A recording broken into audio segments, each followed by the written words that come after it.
Hello good morning साथीहरू। आशा छ तपाईँहरू चाहिँ सबै सन्चै र स्वस्थ हुनुहुन्छ होला। म विकास चौहान हजुरको चाहिँ रिक्वेस्टमा हजुरको चाहिँ बिच एउटा नयाँ भिडियो लिएर उपस्थित भइसकेको छु। र आज हामी के सिक्नेछौँ भन्दा एचएलमा आफ्नो र आफ्नो टिमको केवाइसी कसरी गर्ने, जुन चाहिँ अहिले चाहिँ नेपालको नियमअनुसार हाम्रो संस्थाको चाहिँ हेल्दी लिभिङको नियमअनुसार चाहिँ सबै व्यक्तिले चाहिँ केवाइसी गर्नुपर्ने नै हो।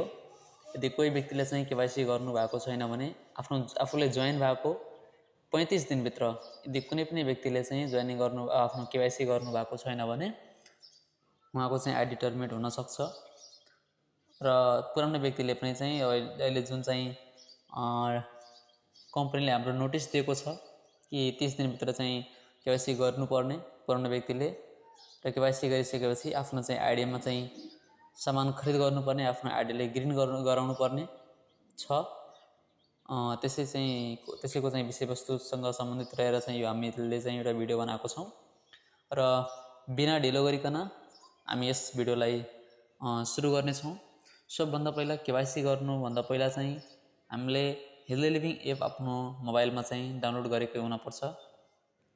डाउनलोड गरिसकेपछि जब त्यो एपलाई खोल्नुहुन्छ त्यहाँ आइडी र पासवर्ड माग्छ। इन्टर आइडी र इन्टर पासवर्ड त्यहाँ भन्छ।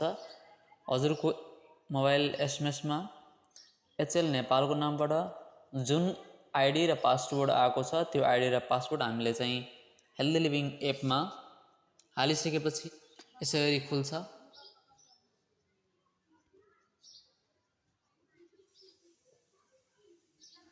हो, यसरी एप चाहिँ खुलिसकेपछि यो साइडमा 3टा लाइन छ। त्यो लाइनमा यदि तपाईँ क्लिक गर्नुभयो भने माथि लेखेको छ categories, my dashboard, my profile, my group PV र माई केवाइसी भनेर चाहिँ लेखेको छ। हामीले सिम्पल्ली के गर्छौँ त माई केवाइसीमा चाहिँ क्लिक गर्छौँ। केवाइसीमा क्लिक गरिसकेपछि हामीसँग दुईवटा अप्सन देखाइरहेको छ। यहाँ एउटा आफ्नो केवाइसी कसरी गर्ने र आफ्नो टिमको चाहिँ केवाइसी कसरी गर्ने, सेल्फको र डाउनलाइनको केवाइसी कसरी गर्ने।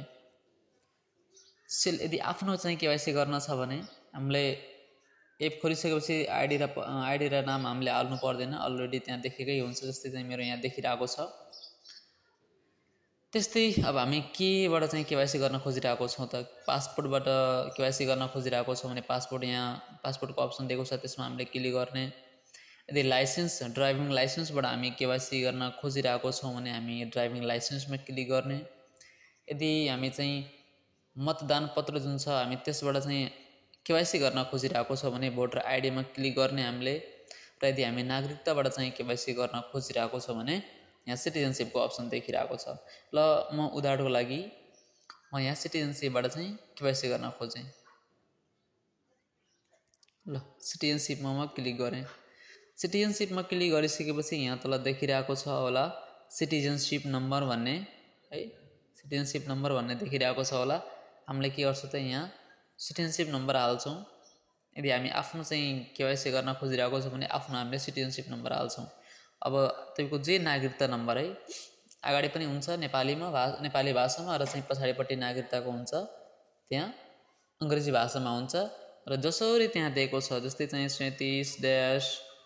37-01- समथिङ के दिएको छ नि हामीले त्यो हाल्ने। यदि यस्तो छैन सर्लक्क लेखेको छ भने हामीले सर्लक्क हाल्ने। जसरी लेखेको छ नागरिकता नम्बर हामीले त्यस्तै नागरिकता नम्बर हाल्ने। त्यो नागरिकता नम्बर हालिसकेपछि एउटा देखाइरहेको छ होला upload front and back side भनेर लेखिरहेको छ। त्यो डकुमेन्टको जुन छ हामीले जुनलाई चुज गरेको छौँ भनौँ नागरिकतालाई म चुज गरेको छु भने नागरिकताको चाहिँ अगाडिपट्टिको फोटो र पछाडिपट्टिको फोटो हामीले यहाँ हाल्ने हो। जहाँ यो माथिपट्टि जुन यहाँ साइडमा अब देखिरहेको छ फ्रन्ट एन्ड ब्याक साइड जहाँ लेखेको छ त्यसको साइडमा यहाँ राइट साइडमा हेर्नुभयो भने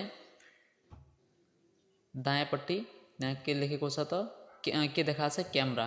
हामीले सिम्पल्ली क्यामेरामा हामीले क्लिक गर्छौँ।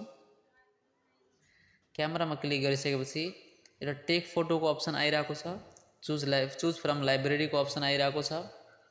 टेक फोटो भनेको हामीले तुरुन्तै त्यही फोटो खिच्ने हो र चाहिँ यदि तपाईँको ग्यालेरीमा छ भने चुज फ्रम ग्यालेरी हामीले चाहिँ यहाँ त्यसमा चाहिँ हामीले क्लिक गर्ने हो।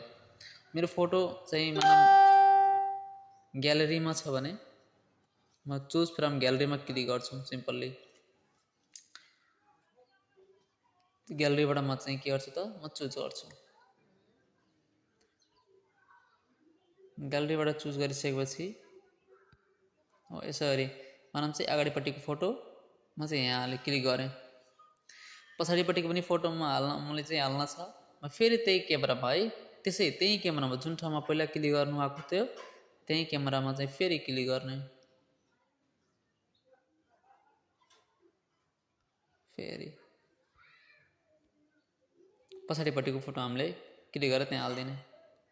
हालिसकेपछि यहाँ अर्को तलपट्टि के देखाइरहेको छ होला प्रोफाइल इमेज। हामीले आफ्नो चाहिँ हामी कस्तो चाहिँ फोटो त्यहाँ हाल्न खोजिरहेको छौँ त्यो एउटा राम्रो फोटो हामीले हाल्ने हो। त्यहाँ अब तपाईँले पासपोर्ट साइजको फोटो नि हाल्न सक्नुभयो अथवा चाहिँ तपाईँको मोबाइलबाट खिचेको फोटो छ राम्रो फोटो छ दुईवटा कान देखिने गरी चाहिँ फोटो छ भने सिधा उभिएको चाहिँ फोटो छ भने हामीले त्यो फोटो चाहिँ हाल्न सक्यो मजाले। यहाँ हामीले अपलोड प्रोफाइल इमेजको चाहिँ साइडमा हेर्नुभयो भने एउटा क्यामेरा छ। हामी त्यो क्यामेरामा हामीले क्लिक गर्छौँ। क्यामेरामा क्लिक गरिसकेपछि फेरि चाहिँ हामीले फोटोलाई आफ्नो प्रोफाइल फोटोलाई हामीले के गर्छौँ त क्लिक गर्छौँ त्यहाँ। जस्तै म चाहिँ आफ्नो फोटो हाल्न खोजेँ मेरो चाहिँ फोटो यहाँ छ। फोटो हालिसकेपछि अब यहाँ तल अपलोडको अप्सन देखाइरहेछ। अब त्यो नागरिकता नम्बरहरू सबै कुरा सही ठिक छ भने मजाले यहाँ अपलोड फोटो हामीले गरेर चाहिँ अपलोडमा क्लिक गऱ्यो भने अपलोड भइहाल्छ है। अपलोड केवाइसी भेरिफाइड सक्सेसफुल्ली भनेर देखाउँछ त्यहाँ। एउटा आफ्नो भयो। यदि हामी चाहिँ डाउनलाइनको गर्न खोजिरहेको छौँ भने मानौँ डाउनलाइनमा हामीले क्लिक गर्ने है। डाउनलाइनमा क्लिक गरिसकेपछि यहाँ आइडी मागिरहेको छ होला डिस्ट्रिब्युटर आइडी। आफ्नो गर्दाखेरि आइडी माग्दैन किनकि त्यहाँ अलरेडी त्यहाँ लेखेको हुन्छ। तर यदि हामी आफ्नो टिमको आफूभन्दा तल मुनिको व्यक्तिको चाहिँ हामी केवाइसी गर्न खोजिरहेको छौँ भने त्यो व्यक्तिको चाहिँ केवाइसी यहाँ आइडी हामीले हाल्ने हो। त्यो आइडी हालिसकेपछि त्यो व्यक्तिको नाम अटोमेटिक यहाँ आउँछ। डिस्ट्रिब्युटर नेममा हाल्ने बित्तिकै त्यो व्यक्तिको नाम आउँछ। नाम आइसकेपछि फेरि हामी त्यही प्रक्रिया पहिलाको जस्तै हामीले चाहिँ त्यसमा गर्ने हो।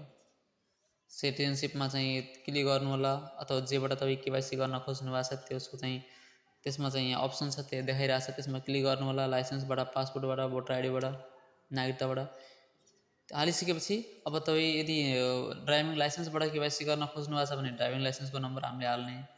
जुन तपाईँ आफ्नो चाहिँ पहिचान पत्र जुन हामीले यहाँ हालिरहेको छौँ आइडी प्रुफ त्यसको चाहिँ नम्बर हामीले हाल्ने। त्यो आइडी प्रुफको चाहिँ अगाडि र पछाडिपट्टिको फोटो हामीले हाल्ने। यहाँ तलपट्टि फेरि चाहिँ त्यही आफ्नो प्रोफाइल इमेज हालेर चाहिँ अपलोड गरियो भने केवाइसी कम्प्लिट हुन्छ।